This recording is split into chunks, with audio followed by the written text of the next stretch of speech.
Assalamualaikum warahmatullahi wabarakatuh. Salam rekan-rekan ASN dimanapun berada. Kembali lagi kami akan menyapa rekan-rekan ASN melalui podcast virtual. Baik rekan-rekan ASN, di kesempatan ini saya Frederick Seleki sebagai host di sini. Kita akan membahas dan mengupas tuntas tentang konflik kepentingan yang terjadi di lingkungan kerja. Nah, berkaitan dengan lingkungan kerja, saya punya rekan-rekan narasumber yang sudah standby di sini. Mereka ini uh, merupakan rekan-rekan ASN yang sudah ditempatkan di unit yang berbeda-beda, sehingga kemungkinan besar berkaitan dengan konflik kepentingan mereka sudah memahami dan merasakan secara langsung pada lingkungan kerja. Nah, kita akan memasuki masa perkenalan dengan narasumber kita. Kepada Ibu Rena mungkin, Ibu Rena silahkan dipersilakan dulu untuk memperkenalkan diri.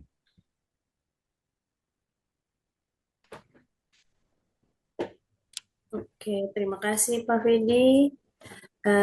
Teman-teman, perkenalkan nama saya Rena Elba, asal instansi dari Kabupaten Buru Selatan.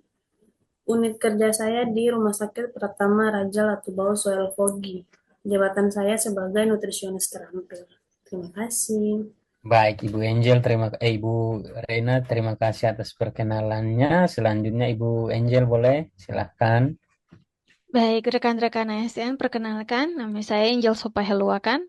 Asal instansi saya pemerintah Kabupaten Buru Selatan, unit kerja pada Badan Pengelola Keuangan dan Aset Daerah, dan jabatan saya penata laksana barang terampil. Terima kasih. Baik, Ibu Ika dipersilakan. Ya, terima kasih rekan-rekan ASN sekalian. Nama saya Siti Rifka Waili Salong, jabatan saya sebagai tenaga sanitasi lingkungan terampil pada wilayah kerja Puskesmas Waimulang. Terus kemudian asal instansi saya itu dari pemerintah Kabupaten Buru Selatan. Terima kasih. Baik, terima kasih rekan-rekan ASN yang sebagai narasumber telah memperkenalkan dirinya. Baik, kita masuk kepada segmen pembahasan topik kita hari ini yang berkaitan dengan konflik kepentingan. Baik rekan-rekan ASN, sebagai ASN yang berakhlak tentunya dalam melaksanakan tugas dan tanggung jawab kita, kita akan selalu bertemu dengan apa itu yang namanya kepentingan pribadi, sehingga kepentingan pribadinya yang nanti memicu konflik kepentingan nih. Tapi berkaitan dengan konflik kepentingan, saya mulai dulu untuk penjelasan yang mungkin diberikan oleh Ibu Ika. Ibu Ika, saya punya pertanyaan nih. Berbicara tentang konflik kepentingan, tentunya sebelum ada konflik dan kepentingan itu sendiri, pasti ada sumber-sumbernya. Coba dong Ibu Ika dijelaskan sedikit tentang, dijelaskan dan disampaikan ke teman-teman Sobat ASN, apa itu saja sumber-sumber yang menjadi pemicu daripada konflik kepentingan. Silahkan Bu. Ya, baik. Terima kasih Pak Fedi. Di sini saya akan menjawab pertanyaan dari Pak Fedi, di mana ada beberapa sumber utama yang paling sering memicu kondisi ini.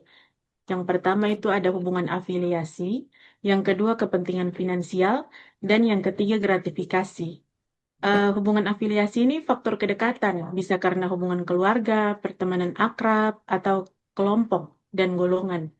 Terus kalau kepentingan finansial, itu ketika seorang ASN punya bisnis pribadi atau investasi yang ternyata bersinangkungan langsung dengan tugas kedinasannya.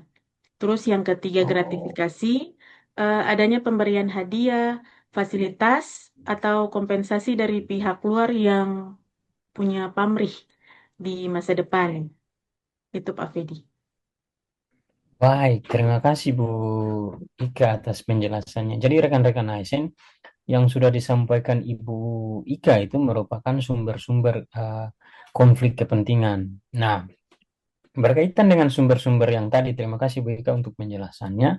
Saya mau tanya nih langsung kepada rekan narasumber kita yang mana sudah melaksanakan tugas di rumah sakit ya. Otomatis ketika menjalankan tugas di rumah sakit, Ibu Rena, boleh dong disampaikan contoh real di lapangan bagaimana bisa konflik kepentingan itu terjadi di lingkungan kerja supaya rekan-rekan ASN yang lain juga bisa memahami contoh nyatanya berdasarkan penjelasan yang dari Ibu Ika. Kepada Ibu Rena mungkin. Oke, terima kasih Pak Fedi. Jadi contoh yang paling klasik, yang paling sering kita dengar itu di proses pengadaan barang dan jasa atau rekrutmen. Nah, misalnya nih di instansi kita lagi butuh vendor catering atau ATK, kebetulan perusahaan milik sepupu atau teman dekat kita yang ikut daftar.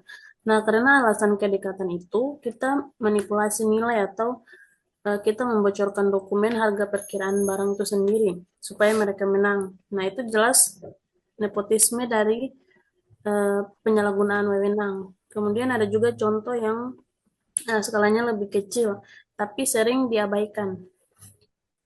Misalnya penggunaan fasilitas dinas untuk kepentingan pribadi.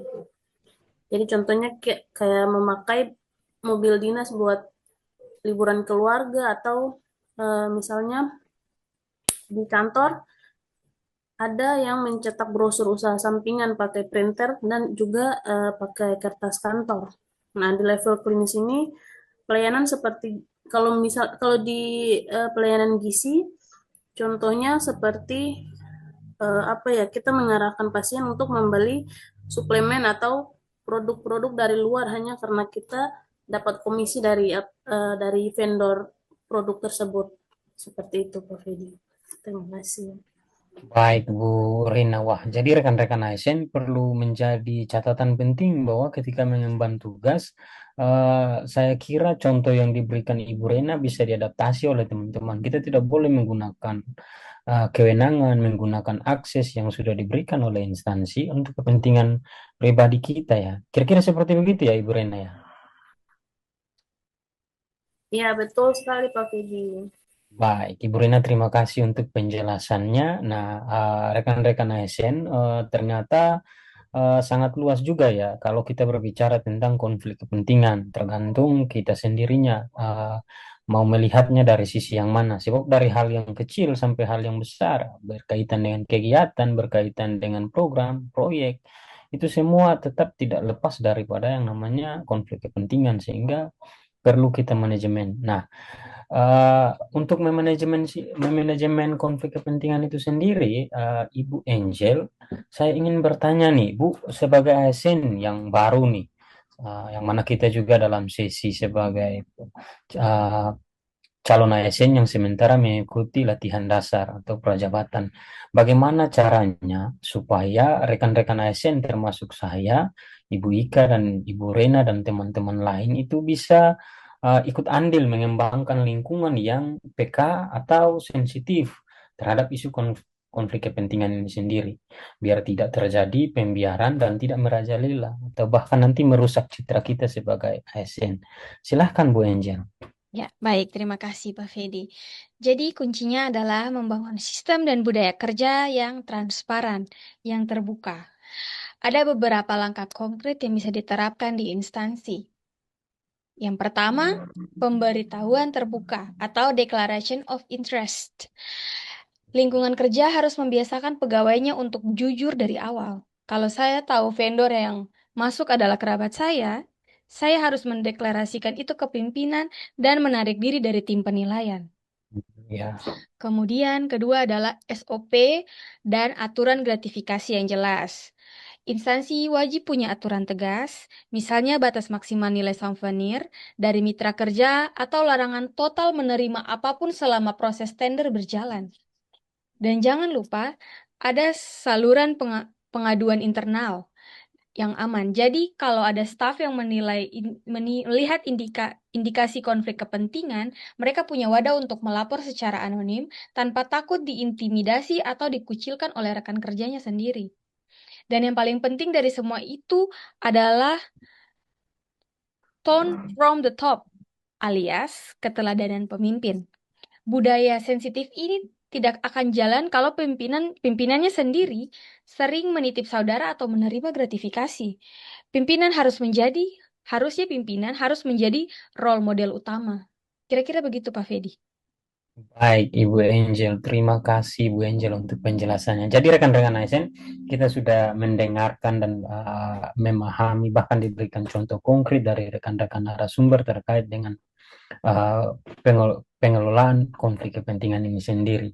Nah, yang paling penting saya rasa di sini berdasarkan penjelasan yang Ibu Angel sampaikan bahwa rekan-rekan ASN sebagai pelayan publik dan pelaksana kebijakan publik di instansi masing-masing harus berani tuh, harus bisa untuk berkoordinasi dan berkomunikasi terkait dengan pekerjaannya atau terkait dengan tugas dan tanggung jawab, yang mana rata-rata ketika kita menjalankan tugas dan tanggung jawab ada tuh tetap bertabrakan dan bertubrukan dengan kepentingan-kepentingan dari saudara, kenalan maupun kolega kita.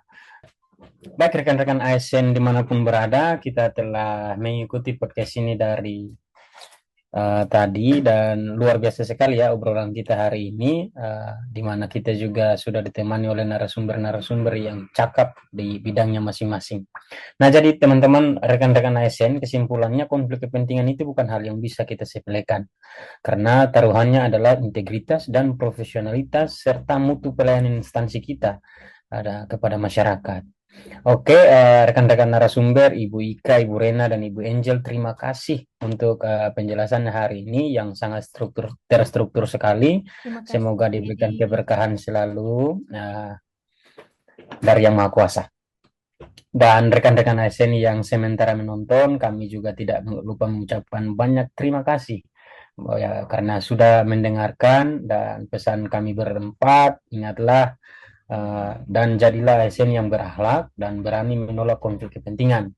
Saya host Frederick Seleki dan rekan-rekan narasumber pamit undur diri. Sampai jumpa ya rekan-rekan ASN di episode selanjutnya. Sampai jumpa. Halo, terima kasih. Terima Tepuk tangan buat kita semua, kasih. guys.